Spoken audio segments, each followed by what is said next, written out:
शुक्रिया।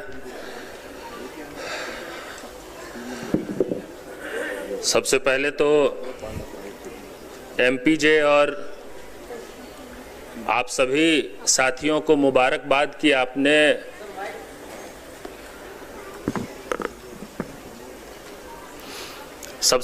एमपीजे के साथियों को मुबारकबाद कि आपने इतने अहम मुद्दे पर एक सेंट्रल थीम के साथ इस अधिवेशन को आज रखा है। मेरा विषय एक मायने में लिमिटेड है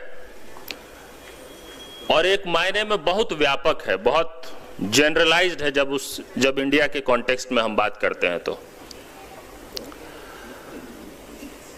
भारत, हम सब जानते हैं साथियों, इंडिया युवाओं का देश है। दुनिया की सबसे बड़ी युवा आबादी जो है, दुनिया की सबसे बड़ी आबादी और सबसे बड़ी युवा आबादी भी हिंदुस्तान में ही है। और हमारी पूरी आबादी का लगभग 70% है जो 35 साल से कम एज ग्रुप का है। 16 साल से 60 साल की उम्र में मुझे लगता है कि 70% लोग हैं। इसको वर्किंग एज पॉपुलेशन कहते हैं कई सारे जो अर्थशास्त्री हैं, इकोनॉमिस्ट हैं। वर्किंग एज पॉपुलेशन मतलब ये वो आबादी है जो सीधे तौर पर देश की प्रगति में, विकास में, इकोनॉमी में, डेवलपमेंट में डायरेक्ट कंट्रीब्यूट कर सकती है, सीधा योगदान दे सकती है। वो वर्किंग एज पॉपुलेशन हमारे पास है। ये सब बात मैं क्यों कह रहा हूं? ये सब बात इसलिए कह रहा हूं कि हम समझे कि हमारे पास कितना बड़ा एडवांटेज है एक मायने में। इस एडवांटेज को भी एक नाम दिया है अर्थशास्त्रियों ने, इकोनॉमिस्ट ने। इसको डेमोग्राफिक डिविडेंड कहते हैं कई लोग। तो डिविडेंड बड़ा पॉजिटिव शब्द होता है ना। डिविडेंड हम सब जानते हैं, जब बैंकिंग के टर्म्स में डिविडेंड की बात करते हैं तो लगता है कि ये तो फायदा होगा इससे। लेकिन भारत के यूथ पॉपुलेशन जिसको हम डिविडेंड कह रहे हैं, अगर इस यूथ पॉपुलेशन को हम एजुकेशन ना दें, स्किल्स ना दें, वैल्यूज ना दें, तो क्या डिविडेंड रहेगा? ये इतनी बड़ी आबादी क्या बन जाएगा? डिजास्टर बन सकता है। हमारे पास जो डेमोग्राफिक डिविडेंड है वो डेमोग्राफिक डिजास्टर बड़ी आसानी से बन सकता है। और मुझे ऐसा लगता है कि पिछले कुछ वर्षों में डिजास्टर बनने लगा है। अब हम इंतजार नहीं कर रहे हैं उस दौर का जब डिजास्टर बनेगा। ऑलरेडी स्थिति बहुत खराब है। जिस यूथ पॉपुलेशन को पढ़ाई, कमाई, दवाई जैसे बुनियादी, एक मायने में तो हमारे देश का जो यूथ है बहुत एस्पिरेशनल है, बहुत एस्पिरेशनल है। मतलब कितना भी गर्त में हो, गटर में हो, सपना जो है वो चांद के देखता है, सपने नीचे के नहीं देखता, स्थिति कितनी भी खराब हो। लेकिन इस एस्पिरेशनल यूथ के पास जो सबसे बेसिक, सबसे फंडामेंटल, सबसे बुनियादी जरूरतें हो सकती थी, क्या थी वो वही एजुकेशन, हेल्थ केयर, एम्प्लॉयमेंट, जिसको हम कई बार पढ़ाई, कमाई, दवाई कहते हैं। कई राज्यों के चुनाव में इस पढ़ाई, कमाई, दवाई को मुद्दा बनाने की कोशिश हुई। हम लोगों ने युवा हल्ला बोल आंदोलन में खूब कोशिश किया कि इसी के इर्द गिर्द, इसी सेंट्रल थीम के इर्द गिर्द अपना काम करें, अपने आंदोलन को आगे बढ़ाएं। लेकिन ये सोचने वाली बात है कि आज भी हमारा संघर्ष इसी बुनियादी मसले पर फंसा हुआ है। हम एस्पिरेशनल बहुत दूर की बात है। हुआ क्या है? अब कहने को कई आंकड़े हैं, मैं बहुत ज्यादा आंकड़ों में नहीं जाना चाहता। वो सब हम लोगों को ऑनलाइन भी मिल जाएगा। कई इकोनॉमिस्ट को सुनेंगे तो समझ में आ जाएगा कि 45 साल का रिकॉर्ड टूट चुका है बेरोजगारी का। खुदकुशी, बेरोजगार नौजवान, हर 2 घंटे में 3 बेरोजगार नौजवान खुदकुशी कर रहे हैं। एनसीआरबी का डेटा 2 साल 3 साल पहले आया। मतलब ये इतना खतरनाक डेटा है कि इस पर ही इतना बड़ा आंदोलन खड़ा हो जाना चाहिए कि सरकार को अपनी कुर्सी गंवानी पड़ जाए कि हर 2 घंटे में 3 नौजवान बेरोजगारी के कारण खुदकुशी कर रहे हैं, लेकिन कुछ नहीं हो रहा है। जैसा शुरू में इन्होंने कहा कि मुद्दे हैं, लेकिन उस पर जो रेसिस्टेंस होना चाहिए, उस पर जो हम लोगों को एक सोसाइटी के तौर पर जिस तरीके से लड़ना चाहिए, वो हमने कम कर दिया है। और कम इसलिए किया है, जो बात कहना बहुत जरूरी है, कि हम तो एक तरफ बात करते रहे, आंदोलन खड़ा करने की कोशिश करते रहे कि हम बुनियादी मुद्दों पर पढ़ाई, कमाई, दवाई, शिक्षा, रोजगार, स्वास्थ्य, इन सब पे आंदोलन खड़ा करें। दूसरी तरफ एक कुछ लोग हैं जो सत्ता में है, पावर में है, जो एक तरह का एनेस्थीसिया लेकर घूम रहे हैं। एनेस्थीसिया आप समझते हैं ना क्या होता है? डेंटिस्ट के पास कभी कभी गए होंगे हम लोग। डेंटिस्ट के पास जाते हैं तो जब दांत उखड़वाना होता है तो उससे पहले वो एक सुई दे देता है उसके इर्द गिर्द, तो फिर आपको दर्द नहीं होता। तो एनेस्थीसिया काम ये करता है कि आपको जो दर्द होना चाहिए वो दर्द नहीं होता, उस पोर्शन में जितनी दूर सुई का, उस इंजेक्शन का इंपैक्ट रहे। तो इस वक्त हमारे देश में एक एनेस्थीसिया दिया जा रहा है, वो है जात धर्म का, हिंदू मुसलमान का, और कभी कभी बैकवर्ड फॉरवर्ड का, कास्ट के नाम पर, रिलीजन के नाम पर।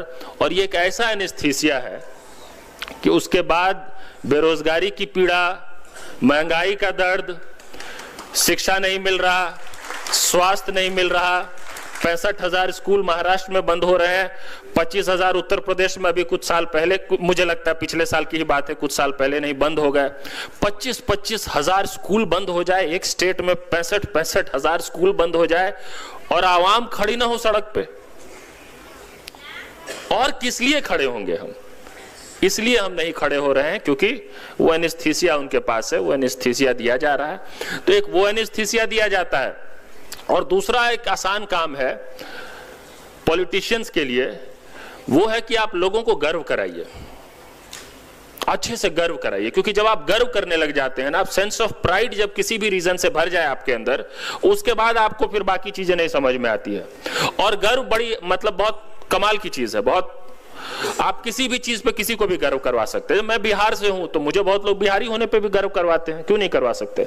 अब बिहारी होने पे महाराष्ट्र में हो सकता है कि कुछ लोग पिटा रहे हो यहाँ पे बिहारी होने पर, लेकिन मुझे गर्व भी कराया जा रहा है। अभी बिहार के इलेक्शन में खूब गर्व कराया गया। आप जिस जाति से हैं उस जाति के होने पर गर्व करिए, आप जिस मजहब के हैं उस पर भी गर्व करिए, आप जिस क्षेत्र से हैं उस पर भी गर्व। क्या है जिस पर गर्व नहीं किया जा सकता है? बताइए, ऐसी कोई बात है जिस पर गर्व नहीं किया जा सकता है?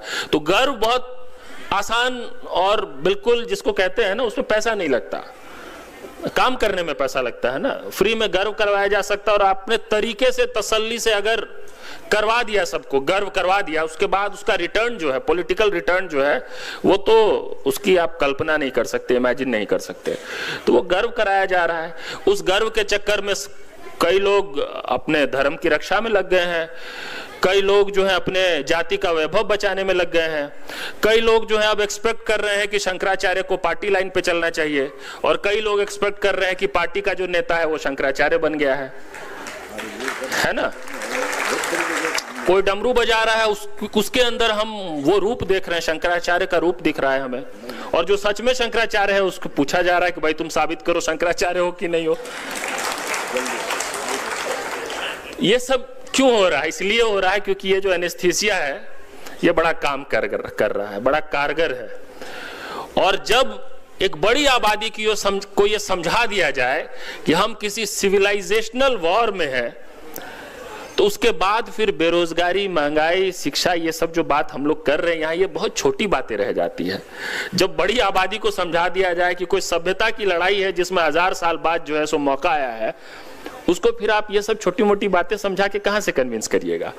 इसीलिए चैलेंज कहीं बड़ा है, बहुत बड़ा है।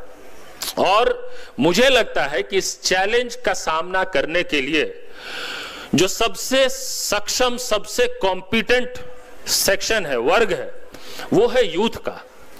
और वो क्यों है मैं बताता हूं। वो इसलिए है क्योंकि इस हुकूमत ने एक और काम किया है, इसने डर का माहौल बनाया है पूरे देश में, और डर का माहौल हर किसी के बीच बनाया गया है। मतलब आप अगर सरकारी कर्मचारी हैं तो आपको डर है कि आप एक शब्द ऐसा बोल दिए सरकार जो सूट नहीं किया सरकार को, तो पता नहीं आपके साथ क्या होगा। आप एकेडमिक्स में हैं, आप टीचर हैं, प्रोफेसर हैं, आपकी लाइन सूट नहीं कर रही है आरएसएस को, आप जीवन में कभी रजिस्ट्रार प्रिंसिपल कुछ नहीं होने वाले हैं, और पता नहीं आपका और क्या क्या होगा। हाँ, आप फिल्म मेकर हैं अगर, और आपने अगर लाइन टो नहीं किया तो आपकी फिल्मों का क्या होगा वो जान लीजिए। आप व्यापारी हैं, बिजनेसमैन हैं, आपने एक शब्द अगर कह दिया किसी मुद्दे पर तो उसके बाद आप धंधा नहीं कर सकते हैं। मतलब लेकिन आप एक पैटर्न देखिए कि मैंने अभी जितने सेक्शंस की बात की, फिल्म मेकर हो, उद्योगपति हो, बिजनेसमैन हो, एम्प्लॉइज हो, जितने भी लोग हैं, इन सब के पास कुछ ना कुछ खोने को है। तो डराया किसको जा सकता है? जिसको कुछ खोने का डर हो उसी को डराया जा सकता है ना। इसलिए मुझे लगता है कई बार कि इसलिए सबसे ज्यादा उम्मीद अगर कहीं रखना चाहिए तो इस देश में जो करोड़ों नौजवान जो आज बेरोजगार हैं, उनके पास खोने को क्या है? कुछ है? नौजवान हैं, ऊपर से बेरोजगार हैं, करोड़ों की संख्या में है, उनके पास खोने को कुछ नहीं है। और इसलिए इस सरकार को भी इस वक्त सबसे ज्यादा डर अगर किसी से लग रहा है तो उसी जेन जी से लग रहा है, उसी यूथ से लग रहा है। जेन जी टर्म को अब डिस्क्रेडिट करने की कोशिश हो रही है। तो पहले तो ये जब सत्ता में आए तो इन्होंने आंदोलनों को डिस्क्रेडिट किया, पहला काम यही किया। और आपको याद होगा कि 2014 से पहले तक इस देश में जितने भी आंदोलन होते थे, हर आंदोलन के प्रति आम लोगों का जो नजरिया होता था वो पॉजिटिव होता था। मतलब आप उस मुद्दे से सहमत हो ना हो, लेकिन कहीं आंदोलन चल रहा है तो एक सेंस ऑफ सपोर्ट और सॉलिडेरिटी होती थी। मतलब हाल तक 12-13 तक जो एक आंदोलन हुआ, जो मुझे लगता है प्रशांत जी बताएंगे उस आंदोलन के बारे में ज्यादा, वो इवेंट ज्यादा आंदोलन कम था। उस आंदोलन तक भी इस देश का जो बड़ा सेक्शन है वो कितना सपोर्टिव था।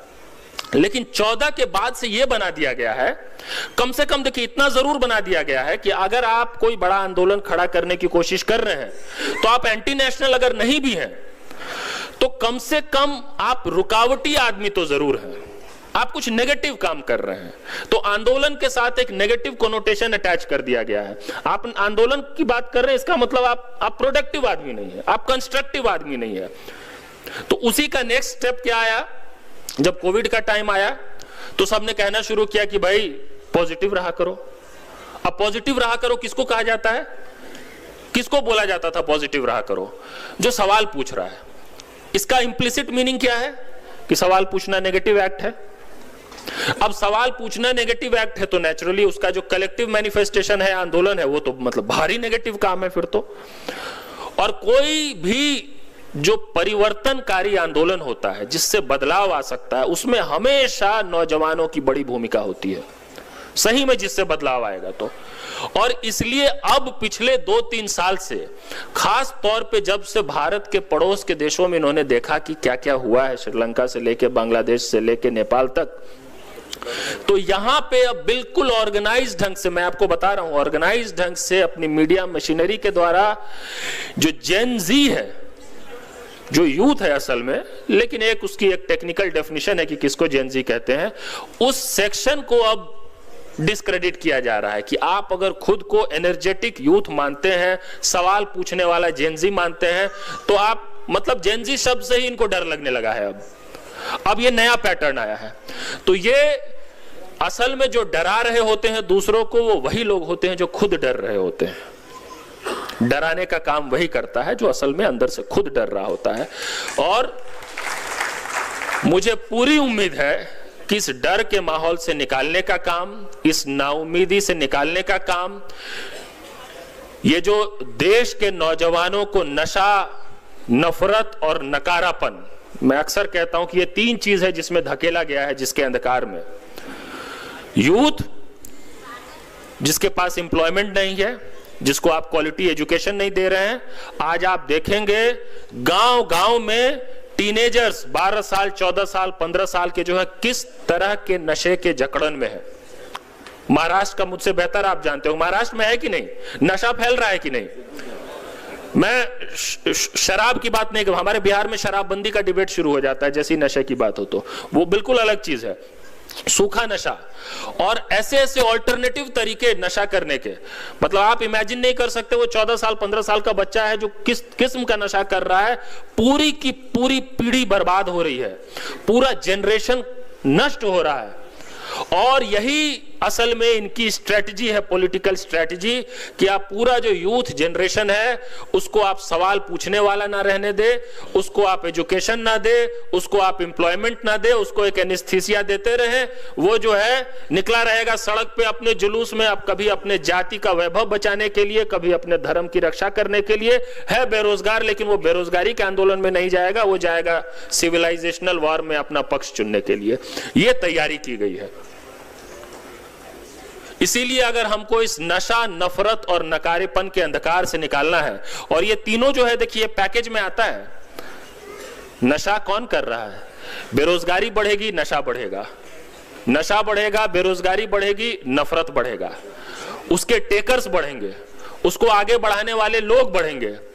इस अंधकार से निकालने की जरूरत है, उस नाउमीदी से निकालने के लिए। और जो पढ़ाई, कमाई, दवाई जैसे बुनियादी मुद्दे हैं उस पर सही में अगर हमको नैरेटिव को ले जाना है, विमर्श को ले जाना है, पॉलिसी मेकिंग को ले जाना है, उस तरह के लोगों को पॉलिटिक्स में, पॉलिसी मेकिंग में, गवर्नमेंट में लाना है, तो पहला काम तो यह करना पड़ेगा कि हम लोगों को नागरिक के तौर पर यह समझना पड़ेगा कि हमें किन बुनियादी मुद्दों पर सवाल पूछना है। एक आखिरी बात के साथ मैं अपनी बात समाप्त करूंगा कि जब मैंने कहा कि नागरिक के तौर पर, एक चीज और ध्यान रखिए, नागरिक हम कहते किसको हैं? नागरिक का अर्थ क्या होता है? नागरिक बस होने भर से हम नागरिक नहीं हो जाते हैं। 1947 से पहले, आजादी मिलने से पहले हम नागरिक थे क्या? हम प्रजा थे। हम हजारों साल से इस देश में प्रजा रहे हैं, सब्जेक्ट्स थे हम, सिटीजन्स नहीं थे। देश को जब आजादी मिली और देश को एक आईन मिला, एक संविधान मिला, और उस संविधान में हमें यह वादा किया गया कि हमको पॉलिटिकल, सोशल, इकोनॉमिक जस्टिस होगा हमारे साथ और हमारे राइट्स होंगे। वो राइट्स हैं जो हमको नागरिक बनाते हैं। राइट्स छीन लीजिए, हम आज भी प्रजा बन सकते हैं इफेक्टिवली। तो अधिकार से ही हम नागरिक बन रहे हैं, लेकिन हमने एक ऐसी सरकार चुन ली है जिसका कोर एजेंडा है कि किसी ना किसी रूप में हम अपने देश के लोगों का अधिकार छीने। आप देखिए अभी भी एक अधिकार छीनने को लेकर, एक मनरेगा जो था वो क्या था? अधिकार था ना, रोजगार का अधिकार, ग्रामीण भारत में रोजगार का अधिकार। यह हो सकता है कि किसी योजना में कोई कमी होगी, खामी होगी, और योजनाओं को लगातार ठीक किया जा सकता है, रिव्यू किया जा सकता है, बट इन प्रिंसिपल, सिद्धांततः मनरेगा इस देश की सबसे बड़ी जरूरतों में से है। और वो एहसास हमको तब हुआ जब कोविड का समय आया। कोविड का टाइम आया तो मनरेगा ने हमको, हमारे देश को बचाने का कुशन का काम किया। हम लोग रोजगार आंदोलन में डिमांड करते रहे कि मनरेगा की तर्ज पे शहरी रोजगार गारंटी कानून बनना चाहिए।